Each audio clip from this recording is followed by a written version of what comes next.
Hello बच्चों, क्या हाल चाल आप लोगों के। देखो, अपन बात कर रहे हैं कार्बन एवं इसके यौगिक। इसमें कल अपन ने लास्ट क्लास में आपसे बात की थी हाइड्रोकार्बन का वर्गीकरण। तो मैंने कल हाइड्रोकार्बन के वर्गीकरण में आपको बताया था कि हाइड्रोकार्बन को अपन दो प्रकार से वर्गीकृत करते हैं। पहला होता है अचक्रिय और दूसरा होता है चक्रीय।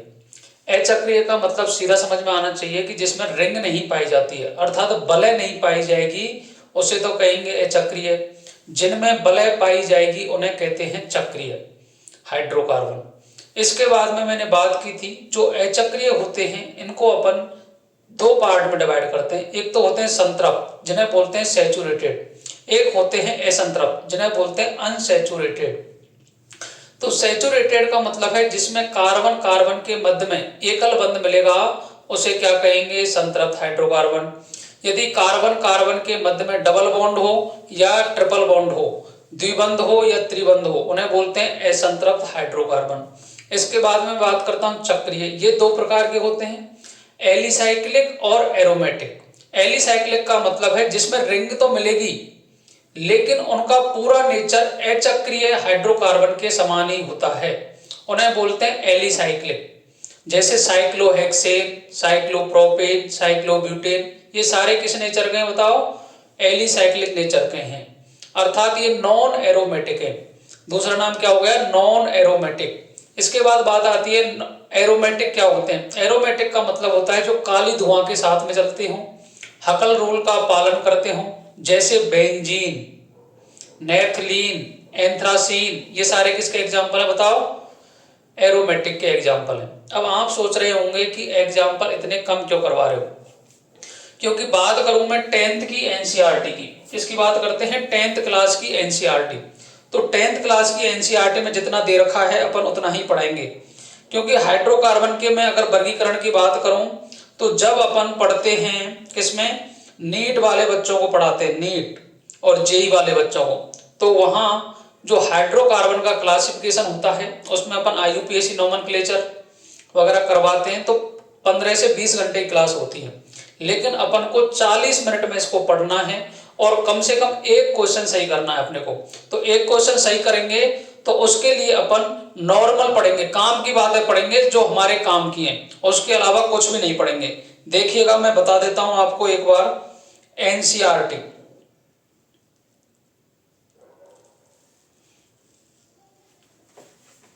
एनसीईआरटी में यदि आप बात करेंगे अपन कि देखो इसमें दे रखे हैं संतृप्त असंतृप्त हाइड्रोकार्बन।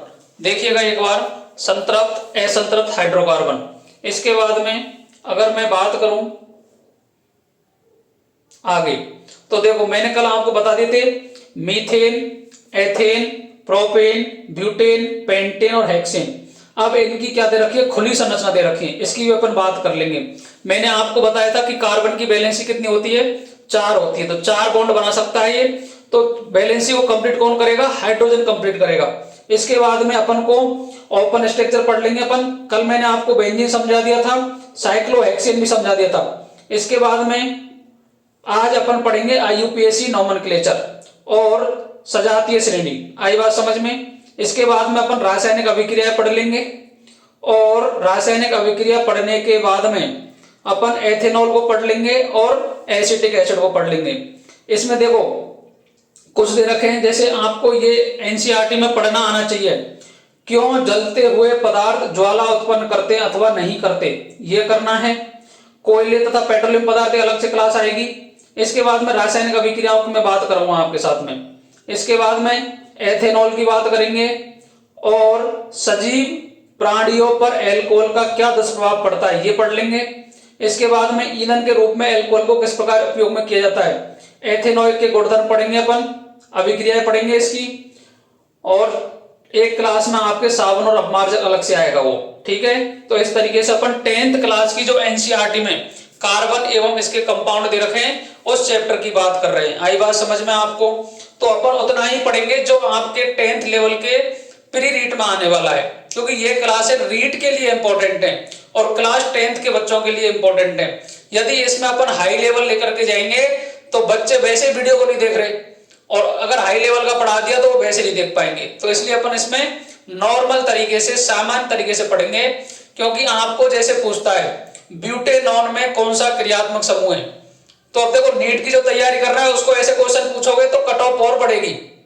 लेकिन अब जो प्री रीड की तैयारी कर रहे हैं तो वहां इतना ही पूछा जाता है, जैसे ब्यूटेनॉन में कौन सा क्रियात्मक समूह है, तो कौन सा क्रियात्मक समूह बताओ, कीटोन। एथेनॉल में कौन सा क्रियात्मक समूह है, तो बताओ कौन सा है, एल्डिहाइड। इथेनोइक एसिड, इथेनोइक अम्ल में कौन सा क्रियात्मक समूह है, तो कौन सा हो गया बताओ, कार्बोक्सिलिक एसिड। इतने क्वेश्चन आपके सिंपल पूछे जाते हैं। लेकिन अपन को ये कब आएंगे, जब अपन इनको पढ़ेंगे। आई बात समझ में, किसी को कोई परेशानी? तो आज मैं आपको पढ़ाने वाला हूं कुछ IUPAC नोमेनक्लेचर, तो जिसमें आप बिल्कुल धैर्य बना के पूरी वीडियो को तक जाएं। और कल जो मैंने आपको पढ़ाया था हाइड्रोकार्बन का वर्गीकरण, उसके अपन कुछ क्वेश्चंस लेकर के आए, 2 क्वेश्चन जो आपको समझ में आना चाहिए।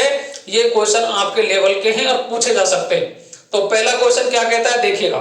पहला क्वेश्चन कह रहा है कौन सा यौगिक, कौन से यौगिक में एल्काइन समूह उपस्थित है। क्या बोल रहा है, कौन सा जो समूह है उसमें एल्काइन है। एल्काइन का मतलब समझते हो क्या आप, जिसमें त्रिबंध होगा। क्या होगा, त्रिबंध होगा, वो क्या कहलाएगा, एल्काइन की श्रेणी में आएगा। क्या आपको इसका जनरल फॉर्मूला पता है क्या? जी बताया अपने को, CnH2n-2। इस फॉर्मूले का जो पालन करेगा वही एल्काइन होगा। अब देखो C7H14, तो ये तो मेरे को लग रहा है CnH2n का एग्जांपल है, तो ये तो हो गया एल्कीन। ये किस ग्रुप का है बताओ, एल्कीन। और इसका नाम क्या है बताओ, हेप्टीन। क्या नाम है, हेप्टीन। क्या इसका नाम पता है आपको, C10? तो देखो ये किसका फॉर्मूले का पालन कर रहा है, CnH2n+2। तो ये क्या है बताओ, ये तो एल्कीन लग रहा है मेरे को। क्योंकि देखो 10 रखोगे n की वैल्यू तो 10 दूना 20 और 2 22, तो C10H22। इसका नाम बता सकते हो क्या, इसका नाम है डेकीन। क्या नाम है जी, डेकीन। क्या ये C9H16, तो 9 रखोगे तो 9 2 18 में से 2 करोगे तो माइनस करोगे 2 तो कितना आएगा, 16। तो ये किस ग्रुप का है बताओ, एल्काइन ग्रुप का। किस ग्रुप का है, एल्काइन ग्रुप का। क्या नाम बता सकते हो क्या इसका, बोलो। इसका नाम है नोनाइन, नोनाइन। क्योंकि 9 कार्बन को क्या बोलते हैं, नॉन, और इसमें क्या लगा हुआ है, ट्रिपल बॉन्ड, तो नोनाइन नाम है इसका। इसके बाद में C16H32, ये भी CnH2n का पालन कर रहा है, अर्थात एल्कीन है जी। और एल्कीन है तो इसका नाम क्या हो गया बताओ, तो 16 कार्बन को क्या बोलते हैं बताओ, अनडेक, डोडेक, ट्राइडेक, टेट्राडेक, पेंटाडेक, हेक्साडेक। तो हेक्साडेकिन, क्या नाम है इसका, हेक्साडेकिन। लेकिन आपको इतना पढ़ना नहीं है इसको, तो आपका कौन सा ऑप्शन हो रहा है जी, सी ऑप्शन। तो एक क्वेश्चन तो आपको ऐसा पूछ लेगा कि निम्न में से कौन एल्कीन है, निम्न में से कौन एल्केन है, निम्न में से कौन एल्काइन है। तो आपको जनरल फॉर्मूला पता होना चाहिए, उससे आप उसका आंसर निकाल सकते हो। किसी कोई परेशानी, ऐसे क्वेश्चन कर लोगे क्या, इस तरीके का क्वेश्चन पूछा जा सकता है आपको। दूसरा क्वेश्चन है निम्न में से कौन सा विषम चक्रीय यौगिक है, निम्न में से कौन सा विषम चक्रीय यौगिक है। तो मैंने कल आपको बताया था हेट्रोसाइक्लिक कंपाउंड। तो विषम चक्रीय का मतलब समचक्रीय बताया था, एक बताया था विषम चक्रीय। तो समचक्रीय में तो कार्बन से कार्बन की ही रिंग पाई जाएगी, वो तो क्या हो गया, समचक्रीय। यदि कार्बन के अलावा नाइट्रोजन मिल जाए, ऑक्सीजन मिल जाए, सल्फर मिल जाए, तो कैसी हो गई, विषम चक्रीय। तो समझिएगा जो थायोफीन होती है, थायोफीन किस तरीके से होती है बताओ, इस तरीके से सल्फर। ये क्या है बताओ, थायोफीन। कितने लोन पेयर है बताओ, 2 लोन पेयर प्रेजेंट है इस पे। कितने लोन पेयर हैं, 2 लोन पेयर प्रेजेंट है, इसको बोलते हैं थायोफीन। इसके बाद मैं बात करता हूं फ्यूरेन की। तो फ्यूरेन भी क्या होता है, इसी तरीके से होता है, लेकिन ऑक्सीजन होता है। इसके पास में भी 2 लोन पेयर है। बोलो बेंजीन की स्ट्रक्चर पता है क्या आपको, 6 कार्बन होते हैं और एक अंतर क्रम में क्या होते हैं, डबल बॉन्ड। क्या पिरिडिन की स्ट्रक्चर पता है क्या आपको, तो पिरीडीन में नाइट्रोजन होता है और बेंजीन की तरह ही होती है ये। बोलो किसी को कोई परेशानी? और एक लोन पेयर प्रेजेंट होता है। तो मेरे को बताओ कि निम्न में से कौन सा विषम चक्रीय है? तो विषम चक्रीय निम्न में से कौन सा विषम चक्रीय नहीं है? क्या पूछा है? नहीं है। तो थायोफिन में तो एक दिख रहा है सल्फर, बोलो। फ्यूरेन में क्या दिख रहा है? ऑक्सीजन। बेंजीन में क्या दिख रहा है कि कोई नहीं दिख रहा? तो निम्न में से विषम चक्रीय कौन नहीं है बताओ? बेंजीन नहीं है, पिरीडीन। और एक क्या हो गया? पिरीडीन। यदि आपको इसी के साथ में दे देता पाइरोल, नाइट्रोजन करके लोन पेयर प्रेजेंट कर दो, ये क्या है? पाइरोल। आपको तीनों एग्जांपल याद रखने, काफी बार नाम से पूछ लेता है, काफी बार स्ट्रक्चर से पूछ लेता है। इसे बोलते हैं पाइरोल। क्या नाम है इसका? पाइरोल। पाइरोल। और ये सारे एरोमेटिक कंपाउंड हैं। सबसे मेन बात क्या हो गई? सभी एरोमेटिक कंपाउंड हैं। किसी को कोई परेशानी है क्या?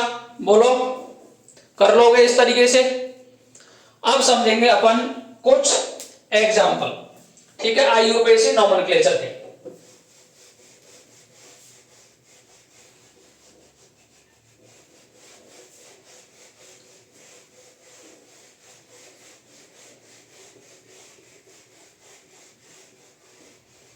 समझिएगा। देखो, कल मैंने आपको कार्बन 1 को क्या बोलते हैं, कार्बन 2 को क्या बोलते हैं, कार्बन 3 को क्या बोलते हैं, कार्बन 4 को क्या बोलते हैं, मैं एक बार और लिख देता हूं जो आपको समझना है, ठीक है। अब आईयूपीएसी नोमेनक्लेचर की बात करते हैं। तो आईयूपीएसी एक क्या है? संस्थान है जिसने प्रत्येक कंपाउंड को एक स्पेशल नाम दे रखा है। जैसे मेरा नाम मोहित है, तो ऑफिशियल कागजों में मेरा नाम मोहित है, तो मेरे को पूरा राजस्थान कहीं भी जानेगा तो वो मेरे नाम से जानेगा। लेकिन यदि मेरा घर पे कोई और नाम है तो घर वाले नाम की जो प्रायोरिटी है वो घर में ही है। तो इसलिए आईयूपीएसी नोमेनक्लेचर से पहले दो पद्धतियां और थी। एक तो थी रूढ़ प्रणाली, एक थी व्युत्पन्न प्रणाली, और थर्ड पे आई थी आईयूपीएसी। ये आपके रूढ़ और व्युत्पन्न प्रणाली आपके सिलेबस का पार्ट नहीं है रीट में, तो अपन इसकी बात नहीं करेंगे। आईयूपीएसी नोमेनक्लेचर है। आईयूपीएसी नोमेनक्लेचर में जैसे CH4 को मीथेन बोलते हैं, तो मीथेन बोलते हैं, तो मीथेन के नाम से ही आईयूपीएसी नोमेनक्लेचर है इसका। लेकिन CH4 को जैसे रूढ़ प्रणाली है तो मार्स दलदली क्षेत्रों से प्राप्त किया जाता है इसको, इसलिए इसका नाम है मार्स गैस। तो मार्स गैस से सभी जाने ये कोई काम की बात नहीं है, लेकिन मीथेन के नाम से सभी जानते हैं इसको, इसलिए अपन इसके आईयूपीएसी नोमेनक्लेचर की बात करते हैं। आईयूपीएसी नोमेनक्लेचर में आपको याद रखना है कि सबसे पहले आपको सबसे बड़ी कार्बन श्रृंखला का चयन करना होता है। क्या करना होता है? सबसे बड़ी कार्बन श्रृंखला का। उसके बाद में आपको प्रतिस्थापियों को अंकन करना होता है। प्रतिस्थापियों को अंकन वहां से करते हैं जहां से प्रतिस्थापी को कम से कम अंक मिले, अर्थात प्रतिस्थापी को न्यूनतम अंक मिलेगा, उससे अपन क्या कर देंगे? अंकन स्टार्ट कर देंगे। उसके बाद में प्रतिस्थापियों को अल्फाबेट क्रम में अपन लिखते हैं, अल्फाबेट क्रम में लिखेंगे, ठीक है। यदि कोई उसमें डबल बॉन्ड ट्रिपल बॉन्ड दे रखा है तो अपन डबल बॉन्ड और ट्रिपल बॉन्ड को भी प्रायोरिटी देंगे।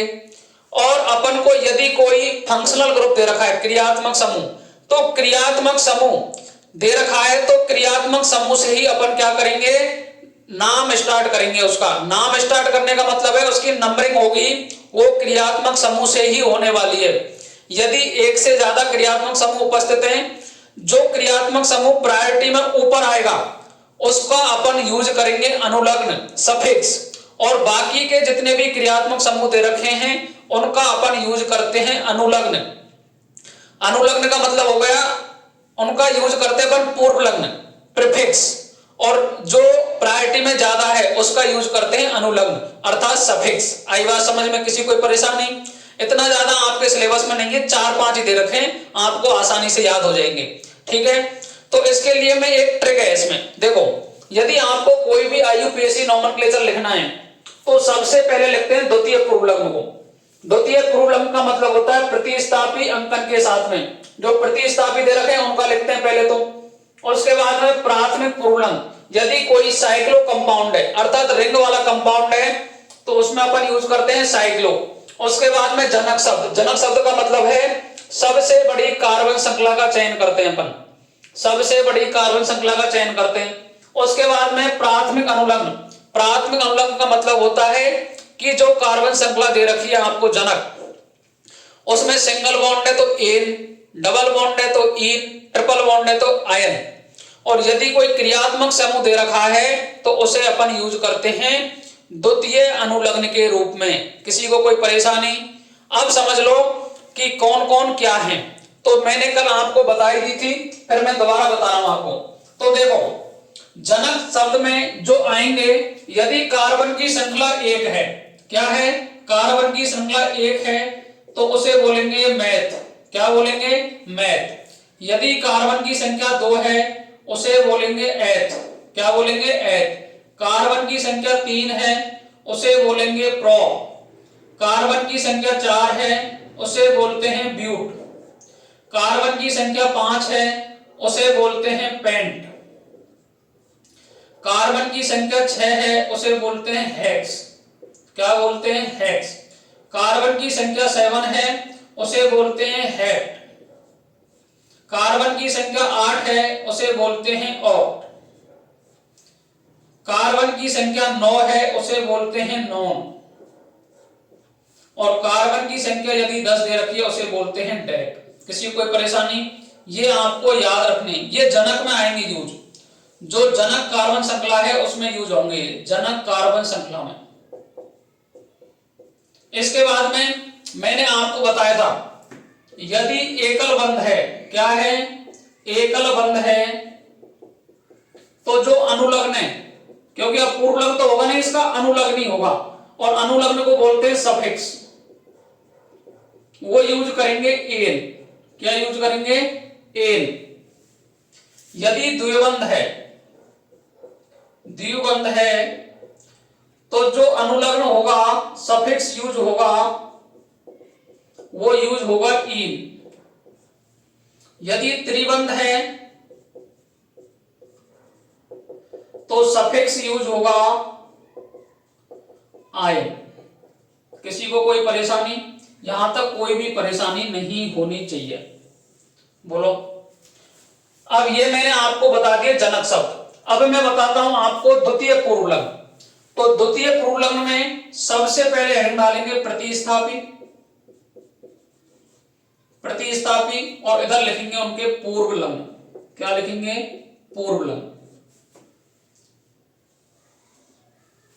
अब देखिएगा, यदि कोई आपको आर ग्रुप दे रखा है, आर ग्रुप दे रखा है, आर ऐसे, क्या दे रखा है? आर। यदि कोई आपको आर ग्रुप दे रखा है तो उसका पूर्वलग्न यूज करते हैं एल्केन। क्या बोलते हैं? एल्केन। अब देखो, आर बराबर एक वैलेंसी खाली होगी तो इसको ऐसे लगा लो या फिर ऐसे लगा लो, कोई परेशानी नहीं है। जैसे CH4 है, इसे बोलते हैं मैथिल, मैथेन। क्या बोलते हैं? मैथेन। यदि मैं इसमें से एक हाइड्रोजन रिमूव कर दूं, एक हाइड्रोजन मैंने रिमूव कर दिया, तो ये बना CH3 रेडिकल, अर्थात एक वैलेंसी खाली हो गई, इसकी खाली हो गई, तो इसका नाम हो गया मैथिल। क्या हो गया? मैथिल। यदि मैं C2H6 में से एक H हटा दूंगा तो C2H5 रेडिकल ये बनेगा, इसे बोलेंगे एथिल। क्या बोलेंगे? एथिल। C3H8 में से एक H हटा देता हूं मैं, सो C3H7 और एक वैलेंसी खाली हो गई, इसे बोलेंगे प्रोपिल। क्या बोलेंगे? प्रोपिल। ठीक है। अब आपको देखो, R को एल्किल बोलते हैं, तो अगर ऐसा दे रखा हो आपको CH3 और ये जुड़ा हुआ हो किसी से, इसका नाम क्या हो गया? मैथिल। ये वैसे मैंने इधर लिख दिया, कोई परेशानी नहीं है। C2H5 यदि ऐसे दे रखा है, इसका नाम है एथिल, और ये वैलेंसी खाली है, ये वैलेंसी खाली है। यदि C3H7 ऐसे दे रखा हो और इसे बोलेंगे प्रोपिल। क्या बोलेंगे? प्रोपिल। ये सभी यूज होने वाले हैं आगे। आई बात समझ में किसी को? यदि आपको, अब मैं आगे चलता हूं इसमें, ठीक है, ये मिटा दो इधर से, बोलो, ये मिटा देता हूं इधर से।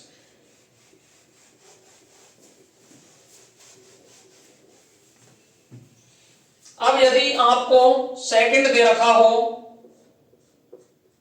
NO2, NO2 को बोलते हैं नाइट्रो। क्या बोलते हैं जी? नाइट्रो। इसका जो पूर्व लग्न यूज होगा वो होगा नाइट्रो। यदि आपको दे रखा हो X, और X क्या हो सकते हैं? Cl, Br और I, तीन ये हेलोजन, तो इसका नाम होता है हेलो। क्या नाम होता है? हेलो। और यदि क्लोरीन दे रखा है तो क्लोरो, ब्रोमीन दे रखा है तो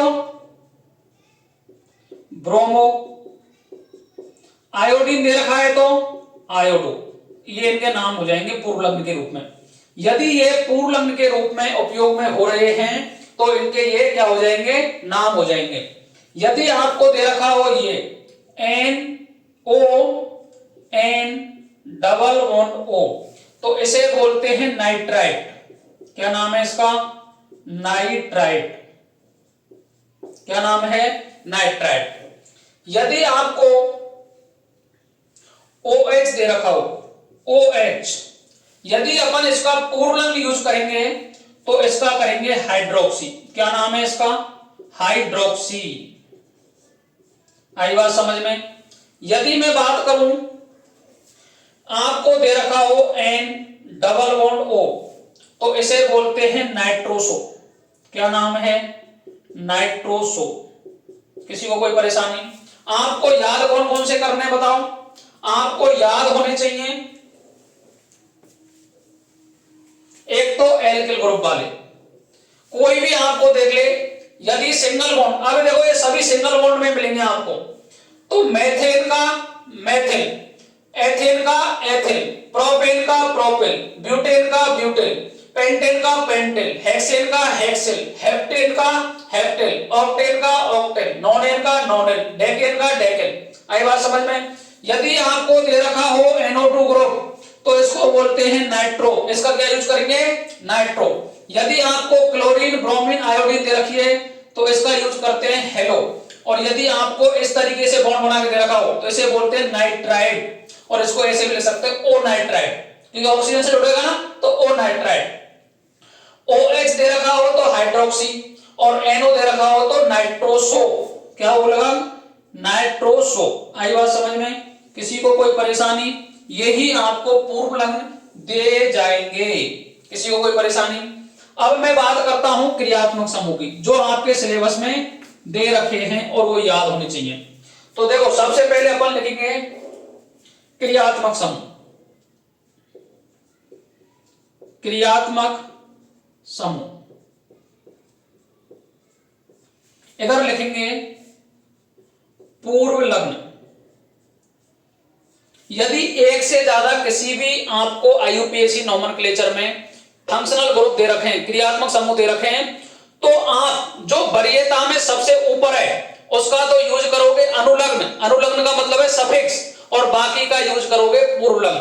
तो इसका पूर्व लग्न और इसका एक लिखेंगे अनुलग्न। किसी को कोई परेशानी? पूर्व लग्न को बोलते हैं प्रीफिक्स और अनुलग्न को बोलते हैं सफिक्स। ठीक है जी। अब देखो, यदि आपको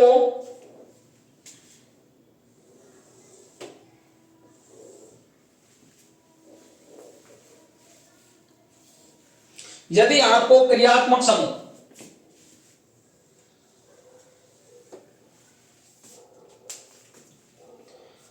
COOH दे रखा हो, क्या दे रखा हो? COOH, तो इसका जो पूर्व लग्न होता है वो होता है कार्बोक्सी। क्या होता है? कार्बोक्सी। लेकिन ऐसा कोई भी फंक्शनल ग्रुप आपके टेबल में नहीं है जो इसका पूर्व लग्न उपयोग में ला दे, क्योंकि ये सभी का बप्पा है, बप्पा, ये बाप है, बाप। तो इसका हमेशा ही अनुलग्न ही उपयोग में होता है। तो इसका जो अनुलग्न है वो है ओइक अम्ल। ओइक अम्ल क्या है? ओइक अम्ल। इसके बाद है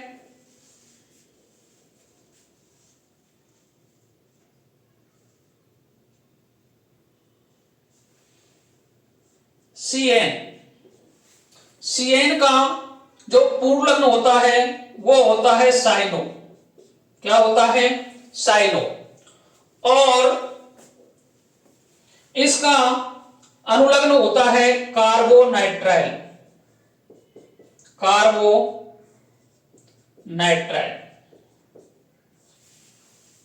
इसके बाद है CHO। क्या है? CHO। CHO का जो पूर्व लग्न है वो है फॉर्मिल और जो अनुलग्न है वो है एल।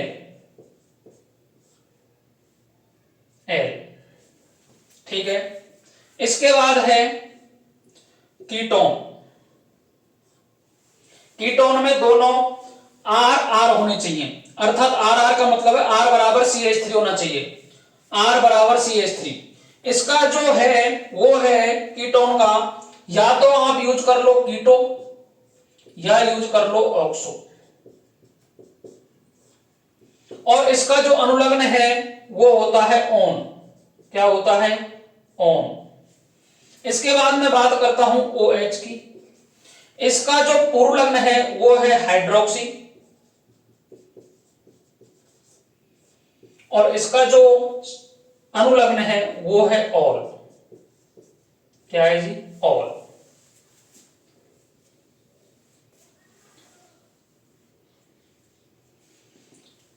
ठीक है। किसी को कोई परेशानी? ये आपको याद रखना है, किसी को कोई परेशानी नहीं होनी चाहिए, इतने ही आपको याद करने हैं। ठीक है। वैसे तो जो क्रियात्मक समूह की श्रेणी है वो बहुत बड़ी है, लेकिन जो इंपॉर्टेंट है वो यही है आपके सिलेबस में। क्या है? यही है जो आपको याद होने चाहिए। अब देखो जो बोर्ड पे लिखा हुआ है पूरा, ये IUPAC का क्या है? एक समरी है। समरी में आप देखोगे कि देखो अगर ये आपको पूरा काम दे रखा है, आपको देखो जो प्राथमिक है, प्राथमिक पूर्व लग्न का यहां कोई भी रोल नहीं दिख रहा है आपको। ठीक है। लेकिन आप द्वितीय पूर्व लग्न सबसे पहले प्रतिस्थापी लिखोगे। प्रतिस्थापी में देखो आपको CH3 मिल सकता है, C2H5 मिल सकता है, C3H7 मिल सकता है, NO2 मिल सकता है, Cl मिल सकता है, Br मिल सकता है, I मिल सकता है, O नाइट्रेट हो, इसको भी हटा दो, ये नहीं मिलेगा आपको। ठीक है, ये हटा दो, कोई परेशानी नहीं है। OH मिल सकता है हाइड्रोक्सी और NO मिल सकता है नाइट्रोसो। ठीक है। क्रियात्मक समूह जो आपके पेपर में दे रखे हैं, COOH का कार्बोक्सी, इसका कोई भी बप्पा है, सभी का कार्बोक्सी कभी भी यूज नहीं होता है, बहुत कम रेयर केस में होता है। ठीक है। तो इसका अवयवम CN का साइनो या कार्बोनाइट्राइल, CHO का फॉर्मिल या एल। फॉर्मिल की जगह अपन यूज करते हैं काफी बार ऑक्सो, तो देखो इसमें भी ऑक्सो यूज करते हैं अपन।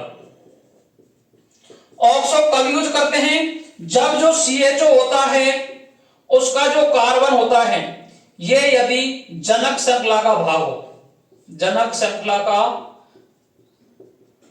भाग हो, यदि नंबरिंग में यदि C आ रहा है तो अपन यूज करेंगे ऑक्सो, और यदि नहीं आ रहा है तो फॉर्मिल, और इसका अनुलग्न क्या होता है? एल। आई बात समझ में? किसी को कोई परेशानी? अब देखो अपन करते हैं एग्जांपल जो आपके दे रखे हैं। अब देखेंगे अपन एग्जांपल की बात।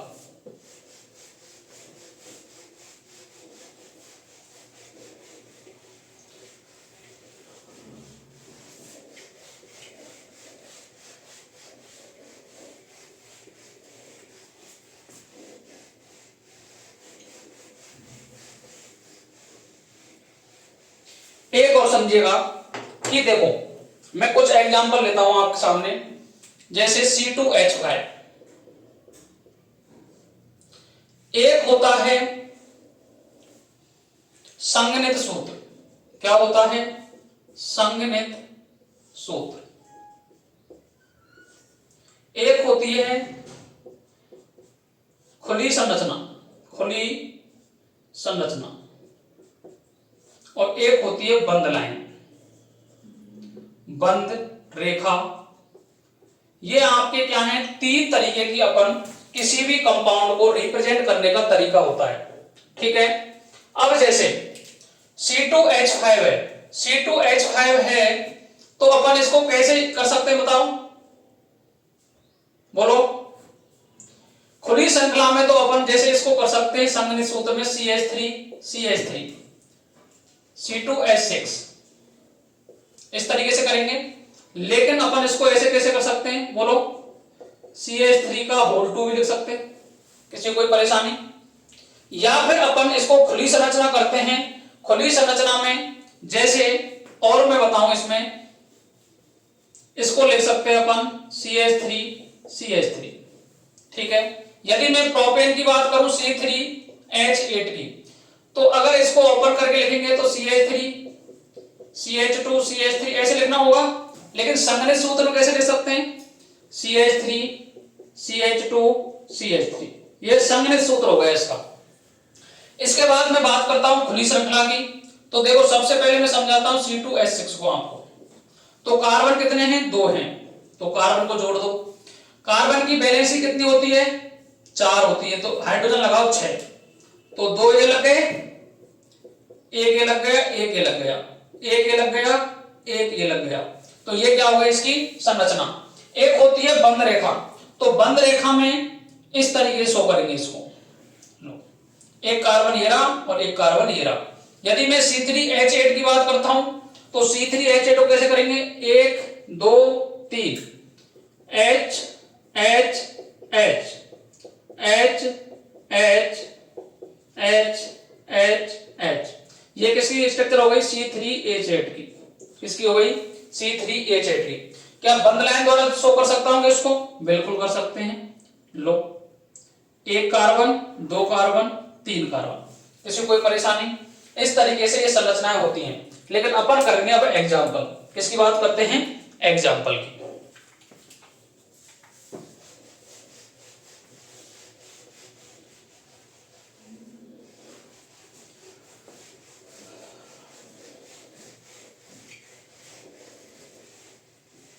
समझिएगा, एक एग्जाम्पल मैं आपको समझाता हूं।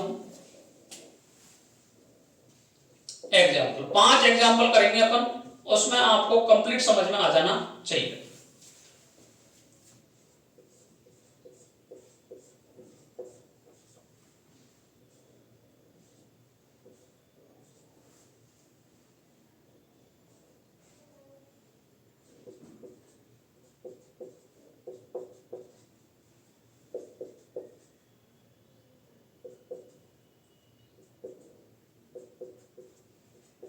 ये कोई एग्जाम्पल है, ठीक है। पेपर में आपको पूछेगा कि इसका IUPAC नाम क्या है। मैक्सिमम केस में तो आपको पूछ लेता है कार्बोक्सिलिक एसिड का अनुलग्न क्या है, सफिक्स क्या यूज होता है, CN का क्या होता है, CHO का क्या होता है, कीटोन का क्या होता है और OH का क्या होता है। लेकिन अपन को ये समझ में आने चाहिए। तो देखो मैंने बताया था कि IUPAC नोमेनक्लेचर करने के लिए मैं रूल लिख देता हूं, यहां देखो, सबसे बड़ी कार्बन श्रृंखला का चेन, कार्बन श्रृंखला का चेन, ठीक है। उसके बाद में पहला रूल ये है, तो पहला रूल की अपन पालन करेंगे कि सबसे बड़ी कार्बन श्रृंखला अपन को पहचाननी है। तो यदि मैं स्टार्ट करता हूं यहां से, तो यहां से देखो 1 2 3 4 5, कितने की है, 5 की। यदि मैं यहां से स्टार्ट करता हूं 1 2 3 4, कितने की है, बोलो 4 की। मैं स्टार्ट करता हूं यहां से 1 2 3 4, ये भी कितने की है, 4 की। लेकिन मैं स्टार्ट करता हूं जैसे यहां से 1 2 3 4 5 6, क्या इससे बड़ी कोई श्रृंखला बन सकती है केस में? तो आप कहेंगे सर बिल्कुल नहीं बन सकती। सबसे बड़ी जो श्रृंखला है वो 6 कार्बन की है। तो सबसे पहला काम करो आप कि जो नंबरिंग आपने सही लिखी है उसको लिख लो, बाकी को काट दो सभी को, क्योंकि कंफ्यूज हो जाओगे, ठीक है। ये हटाओ, ये हटाओ, ये हटाओ, ये हटाओ।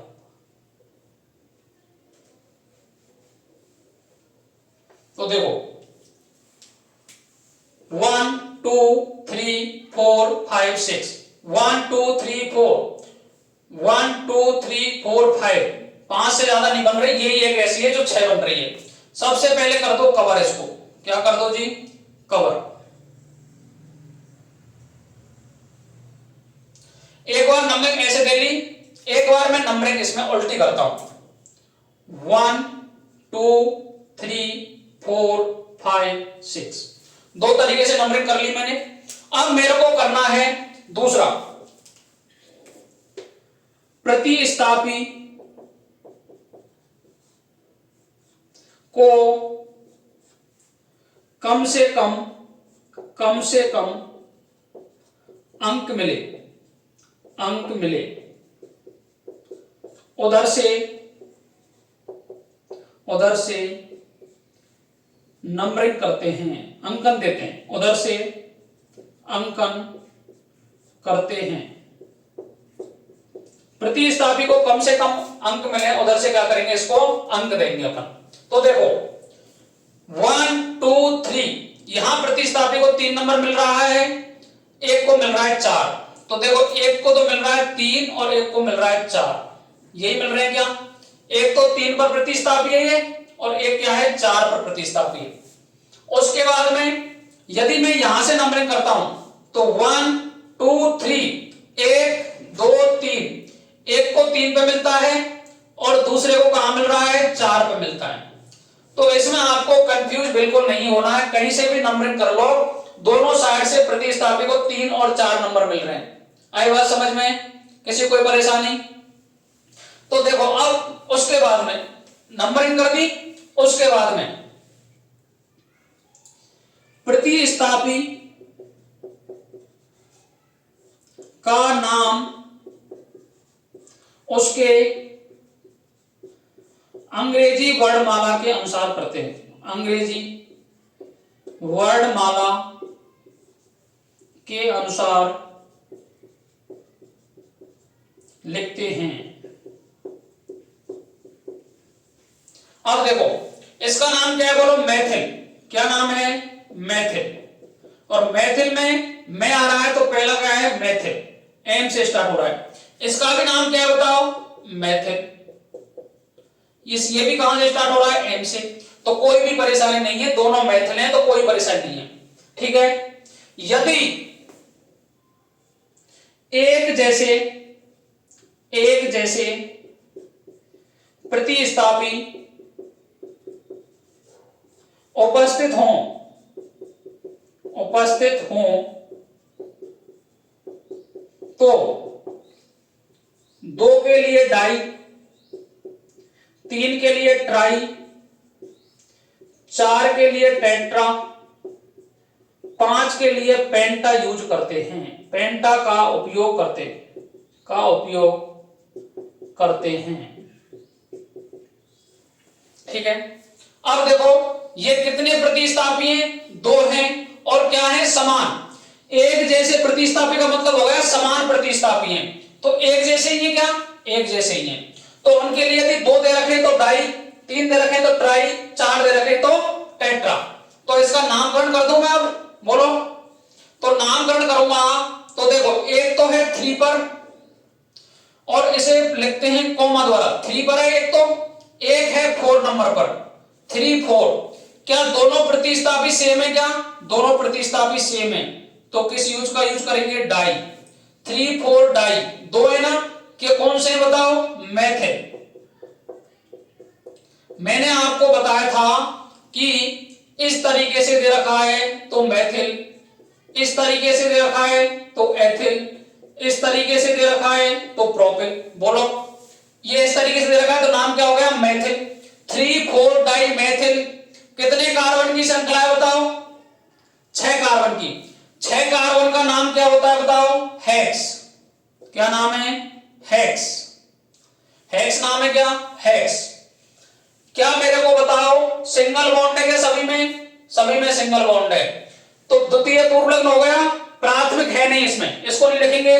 इसके बाद में जनक शब्द लिखेंगे, लिख दिया जी। प्राथमिक अनुलग्न लिखेंगे, N in ion, single bond है सभी में, तो हेक्स एन। अब एन लिखूं, अब इसको आप जानते हैं हिंदी में क्या होती है, संधि। तो एन को यहां से हटा दो और यहां लगा दो, हेक्स एन। क्या हो गया बताओ, हेक्स एन। क्या नाम हो गया इसका, 3,4 डाई मिथाइल हेक्सेन। किसी को कोई परेशानी, दिक्कत, समस्या हो तो बता दो। एक बार टाइम लगता है, बार बार फिर आगे पढ़ते जाओगे, आसानी से कर लोगे। नेक्स्ट मैं बात करता हूं, देखिएगा नेक्स्ट एग्जांपल की बात करेंगे, मिटाऊंगा नहीं इसको। नेक्स्ट एग्जांपल की बात करते हैं।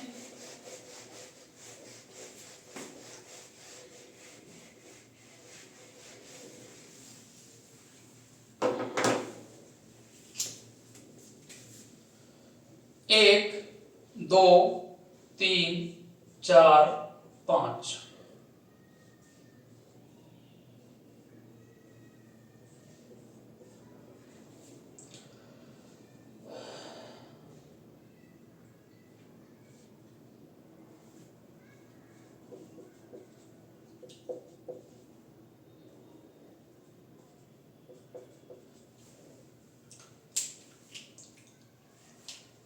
इधर CH3 लगा देता हूं। ये बैलेंस ही कंप्लीट करता है हाइड्रोजन। ये CH2, ये CH, ये CH2 और ये CH3। दूसरा एग्जांपल लेते हैं ये, ठीक है जी। अब देखो, सबसे पहले बड़ी श्रृंखला का, कार्बन श्रृंखला का चयन करेंगे। तो मैं नंबरिंग करता हूं, देखो 1 2 3 4 5 6 7, 7 किए। एक बार और देख लो, 1 2 3 4 5, ये छोटी हो गई। 1 2 3 4 5 6 7, 1 2 3 4 5 6 7, 1 2 3 4 5 6, 1 2 3 4, 1 2 3 4 5 6 7, 1 2 3 4 5 6 7। 7 से बड़ी इसमें कोई श्रृंखला नहीं दिख रही मेरे को। 1 2 3 4 5 6, 1 2 3 4 5 6, 7 से बड़ी कोई भी श्रृंखला नहीं दिख रही है। तो सबसे पहले आप क्या करोगे, सबसे बड़ी कार्बन श्रृंखला का चयन करोगे। तो लो जी, कर दी मैंने, 7 की बन रही है तो कर दी, ठीक है। फिर मैंने बोला कि आपको नंबरिंग स्टार्ट करनी है। तो 1 2 3 4 5 6 7, 1 2 3 4 5 6 7, दोनों साइड से नंबरिंग कर दी। अब देखिएगा, बढ़िया क्वेश्चन है ये। तो देखो, इधर से की मैंने तो 1 2 3 पर आ रहा है प्रतिस्थापी, इधर से की 1 2 3 पर आ रहा है प्रतिस्थापी, लेकिन प्रतिस्थापियों में अंतर है। क्या है जी? अंतर। मैंने आपको बताया था कि C2H5 ऐसे दे रखा हो या CH3 CH2 ऐसे दे रखा हो, ये एथिल है। तो ये किसका नाम क्या बताओ? एथिल। और एथिल स्टार्ट होता है ई से। किससे स्टार्ट होता है? ई से। इसका नाम है मैथिल। क्या नाम है? मैथिल। ये किससे स्टार्ट होता है? एम से। ई पहले आता है इंग्लिश में या एम पहले आता है? तो आप कहोगे सर ई आता है। तो कौन सी नंबरिंग सही हो गई बताओ? ऊपर वाली सही हो गई। किसी को कोई परेशानी नहीं होनी चाहिए। अब नाम लिख देते हैं। नाम लिखने में बताओ, प्रतिस्थापी को कम से कम अंक मिले, अंकन कर दिया। प्रतिस्थापी का नाम उसके अंग्रेजी वर्णमाला के अनुसार लिखते हैं। अंग्रेजी वर्णमाला में ई पहले आता है या एम पहले आता है? तो आप कहोगे सर ई आता है। तो क्या नाम हो गया बताओ? 3 पर एथिल, 3 पर एथिल, हाइपर के द्वारा लिखते हैं इनको। 3 पर है एथिल, 5 पर मैथिल, क्योंकि 3 पर ही आ गया, 4 5 पर मैथिल। इसके बाद में कार्बन श्रृंखला कितनी है? 7 की। 7 को क्या बोलते हैं? हेप्ट। क्या बोलते हैं? हेप्ट। सिंगल बॉन्ड है क्या सभी में? जी सिंगल बॉन्ड है, तो हेप्ट एन। आई बात समझ में? 3 एथिल 5 मैथिल हेप्टेन। किसी कोई परेशानी? इस तरीके से नॉमेनक्लेचर आना चाहिए आपको। अब मैं नेक्स्ट लिखता हूं इसमें, इसका नाम आप एक बार लिख लें इसको। अब देखिएगा, इसी एग्जाम्पल को मैं दोबारा समझाता हूं आपको। मैंने यहां क्या किया? डबल बॉन्ड लगा दिए। क्या लगा दिया? Double bond. ये CH2 हो गया। अब पूरा ऐसा की ऐसा ही है ये, ठीक है। नया ऐड कर लेंगे एक रूल और इसमें, यदि डबल बॉन्ड या ट्रिपल बॉन्ड दे रखा हो तो अंकन उनकी तरफ से करते हैं, उनकी तरफ से करते हैं।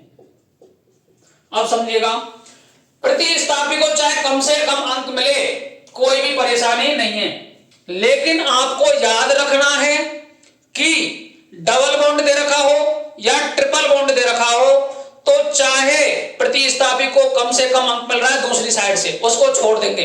अपन को डबल बॉन्ड को पहला नंबर देना है या डबल बॉन्ड को कम से कम नंबर मिले उधर से ही नंबरिंग करनी है।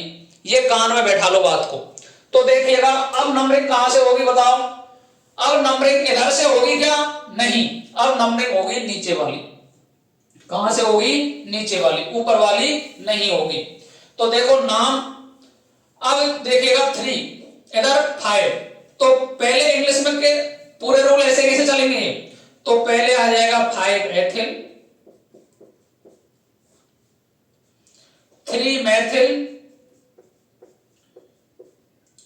3 मैथिल, और ये हेप्ट है, हेप्ट, 7 को हेप्ट बोलते हैं। क्या डबल बॉन्ड 1 नंबर पे है 2 नंबर पे? तो नंबरिंग इधर से स्टार्ट कर रहे हैं तो 1 नंबर पे हेप्ट 1 इन। क्या नाम आ गया इसका? हेप्ट 1 इन। आई बात समझ में? किसी कोई परेशानी नहीं होनी चाहिए। इसके बाद में और समझिएगा, नेक्स्ट एग्जांपल की बात करते हैं, लिख लो इसको।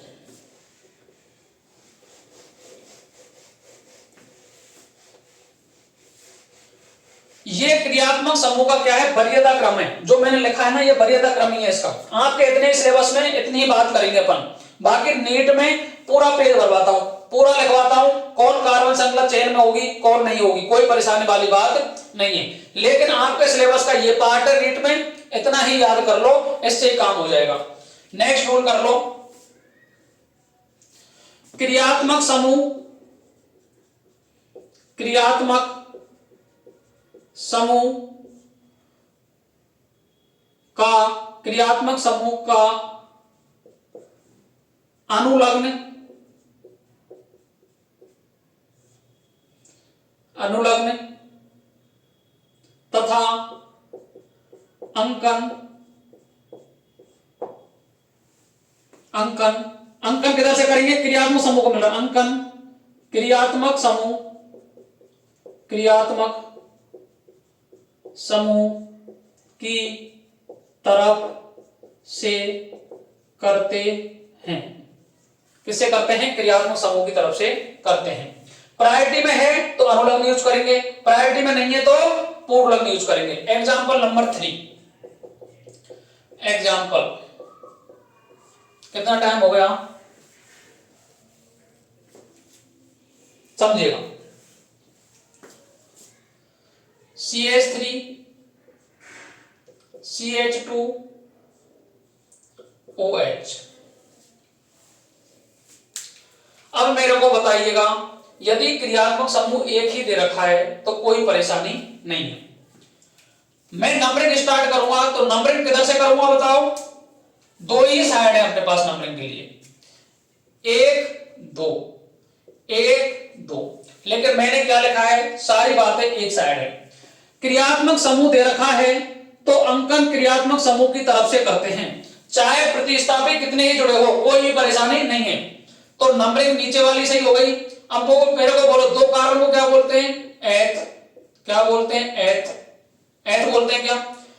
अब देखो, एक ही फंक्शनल ग्रुप दे रखा है तो इसका अनुलग्न यूज करेंगे। क्या OH का अनुलग्न क्या है? ऑल। तो एथेन और ऑल, एथेन ऑल, तो इसका पूरा नाम क्या लिख सकते बताओ? एथेनॉल। इसका नाम क्या है बताओ? एथेनॉल। अब याद कर लो 3 4, CH3 OH, इसका नाम है methanol. CH3 CH2 CH2 OH, इसका नाम है प्रोपेनॉल, प्रोपेनॉल या propane 1 all, 1 all. CH3 CH2 CH2 CH2OH, इसका नाम है ब्यूटेनॉल।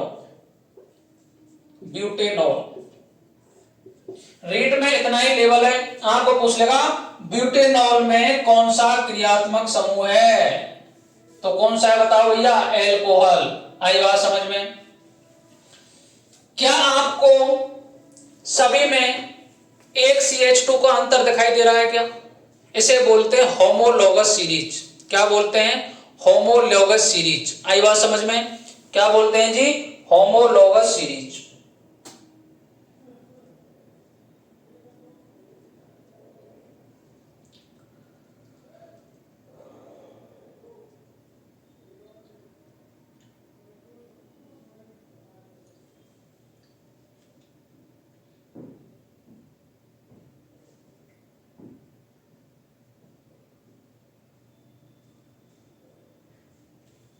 Homologous series. आई बात समझ में? एक CH2 का अंतर होता है, उसे बोलते हैं होमोलोगस सीरीज, समजात श्रेणी। ठीक है, अब कुछ एग्जांपल मैं आपको सीधे सीधे लिखा देता हूं, जो आपको सीधे सीधे याद रखने हो, किसी में कोई भी कंफ्यूजन नहीं होना चाहिए। ठीक है, एक एग्जांपल और करा देता हूं ताकि आपको समझ में आ जाए लास्ट की कहानी। एक एग्जांपल समझ लो, उसके बाद में एक टेबल बनवा दूंगा, याद कर जाना। पेपर में क्वेश्चन आएगा तो वहीं से मिल जाएगा, नहीं आएगा तो किसी से ही नहीं होगा।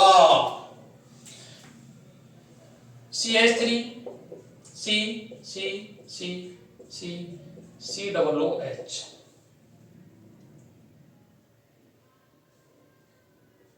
CHBr CHOH CHO।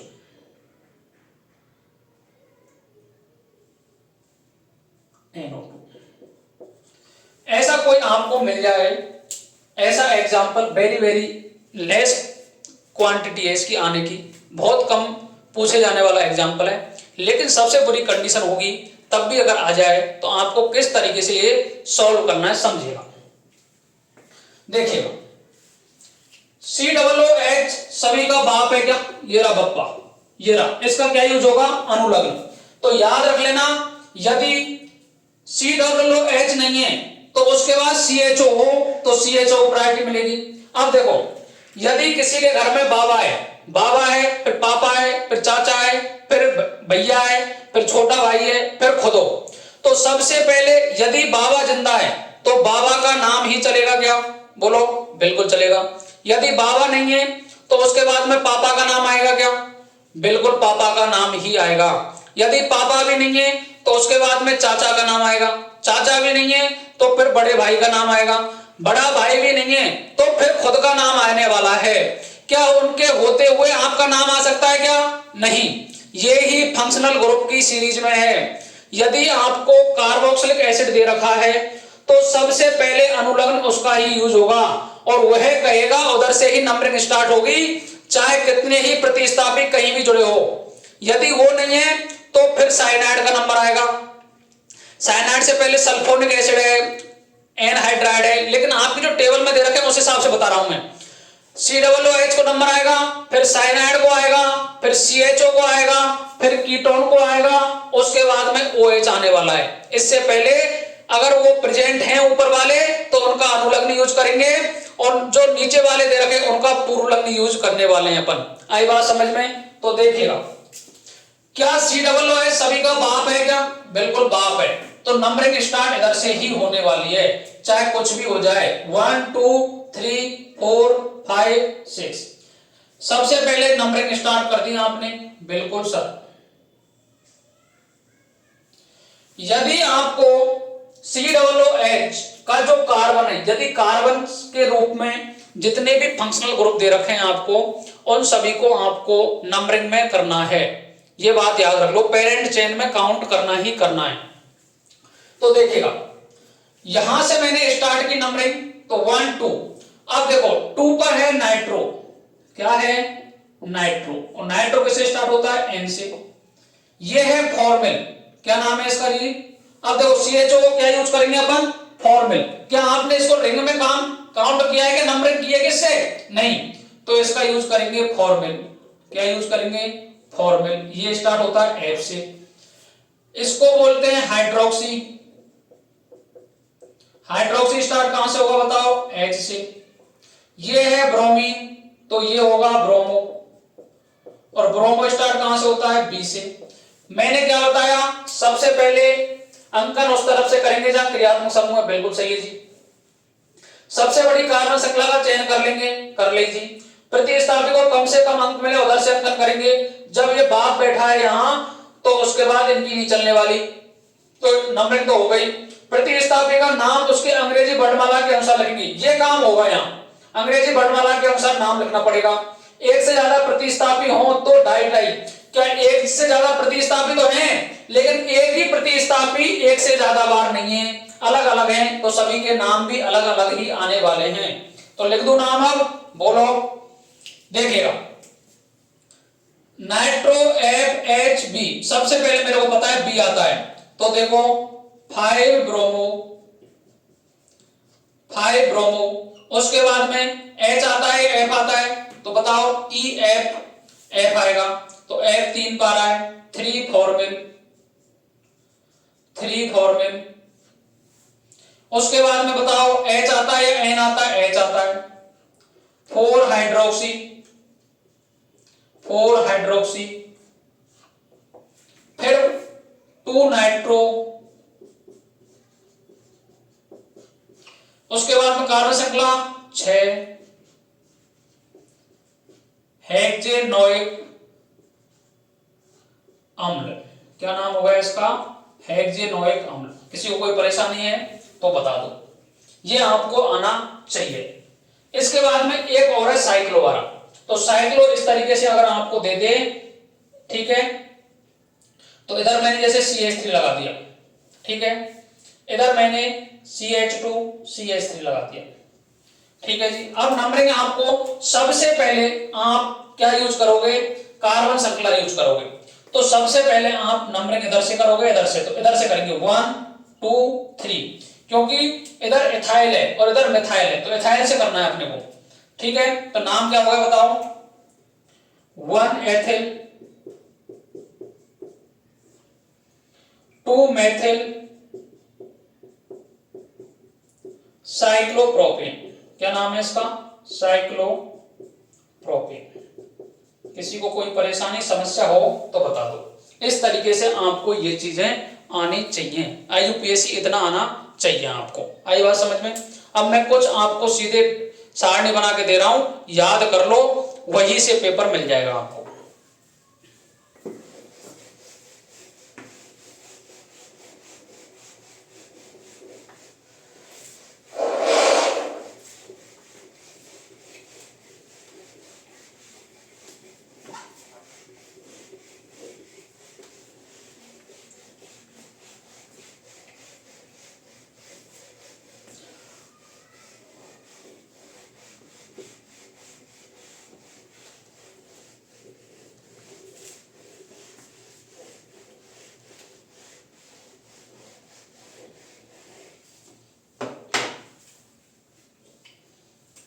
इधर लिखूंगा मैं एल्कोहल, एल्कोहल।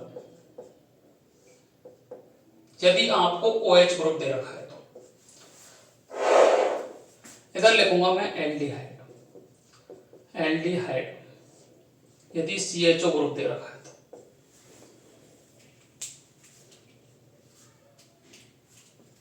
इसके बाद मैं लिखूंगा कीटोन। यदि C+O ये दे रखा है तो इसके बाद लिखूंगा मैं कार्बोक्सिलिक एसिड, कार्बोक्सिलिक अम्ल। यदि आपको COOH ग्रुप दे रखा है तो किसी को कोई परेशानी समस्या दिख रहा है? दिख रहा है। इसको मैं थोड़ा सा नीचे लिख देता हूं, C+O, ठीक है। समजात श्रेणी उसे कहा जाता है जिसमें एक CH2 का अंतर होता है, ये याद कर लो। पहले मैं लिख देता हूं समजात श्रेणी, समजात श्रेणी। समझा श्रेणी में क्या होता है बताओ। वह श्रेणी जिसमें एक CH2 का अंतर, एक CH2 का अंतर हो या 14 अणुभार का अंतर हो, 14 अणुभार का अंतर हो। ठीक है, सबसे पहले मैं कार्बन की संख्या 1 होगी उसे क्या बोलेंगे,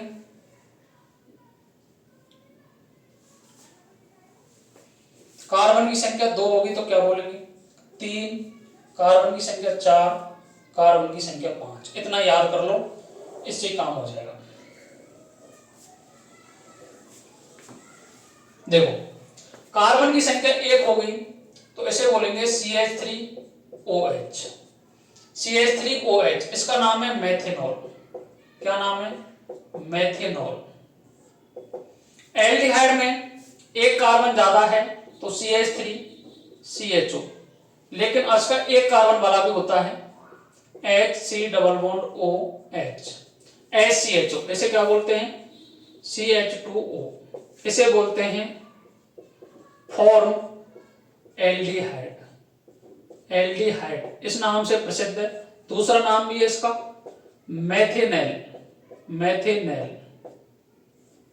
ठीक है, कीटोन में यदि मैं बात करता हूं कम से कम 3 कार्बन चाहिए तो CH3 C=O CH3। यदि आप R बराबर H लगा दोगे तो ये एल्डिहाइड बन जाएगा, इसलिए कम से कम 3 कार्बन चाहिए। तो 3 कार्बन वाले में इसका नाम होता है प्रोपेनॉन, प्रोपेनॉन। दूसरा नाम है इसका एसीटोन, एसीटोन। ठीक है, कार्बोक्सिलिक एसिड में यदि आपको एक कार्बन का बनाना है तो HC=OOH। इसे बोलते हैं फॉर्मिक एसिड, फॉर्मिक अम्ल। क्या बोलते हैं, फॉर्मिक अम्ल। दूसरा नाम है इसका मेथेनोइक अम्ल। कीटोन में लिख देंगे कम से कम 3 कार्बन का कीटोन बनता है, कम से कम 3 कार्बन होने चाहिए कीटोन के लिए। C2 की बात करता हूं मैं, CH3CH2OH। इसे बोलते हैं एथेनॉल। क्या बोलते हैं, एथेनॉल। यदि मैं यहां कार्बन 2 लेंगे तो 2 कार्बन का जो बनेगा CH3C=OH। इसे बोलते हैं एथेनॉल, एथेनेल, एथेनेल, इथेनेल। ठीक है, प्रोपेनॉन 2 कार्बन का बनता नहीं, कम से कम 3 कार्बन चाहिए इसको। इसकी बात करता हूं CH3C=OOH। इसे बोलते हैं एथेनोइक अम्ल, या बोल देते हैं एसिटिक एसिड, एसिटिक अम्ल। इसके बाद में यदि कार्बन की संख्या 3 है तो CH3CH2CH2OH। इसे बोलते हैं प्रोपेनॉल, प्रोपेनॉल। कार्बन की संख्या 4 है तो CH3CH2CH2CH2OH। इसे बोलते हैं ब्यूटेनॉल। क्या बोलते हैं, ब्यूटेनॉल। यदि कार्बन की संख्या 5 है तो CH3CH2CH2CH2CH2OH। 1 2 3 4 5। इसे बोलते हैं पेंटेनॉल, पेंटेनॉल। क्या नाम है जी, पेंटेनॉल। याद कर लोगे, किसी को कोई परेशानी नहीं होनी चाहिए।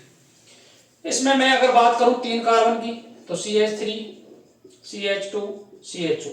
इसका नाम है प्रोपेनेल। क्या नाम है, प्रोपेनेल। इसकी बात करूं CH3CH2CH2CHO। इसका नाम है ब्यूटेनेल, ब्यूटेनेल। CH3CH2CH2CH2 1 2 3। CH2, 5 कार्बन, तो CH2 CH2, इसका नाम है पेंटेनेल। क्या नाम है? पेंटेनेल। आई बात समझ में? किसी को कोई परेशानी समस्या हो तो बता दो। इसका नाम क्या है? पेंटेनेल। दिख रहा है या नहीं दिख रहा? ऊपर लिख लो, पेंटेनेल, ये इसका नाम है। उसके बाद में बात करता हूं 4 कार्बन का यदि कीटोन है, CH3 CH2 C double bond O CH3, इसका नाम है ब्यूटेनॉन। क्या नाम है? Butanone. CH3 CH2 CH2 C double bond O CH3, 1 2 3 4 5, इसका नाम है पेंटेनॉन। पेंटेनॉन।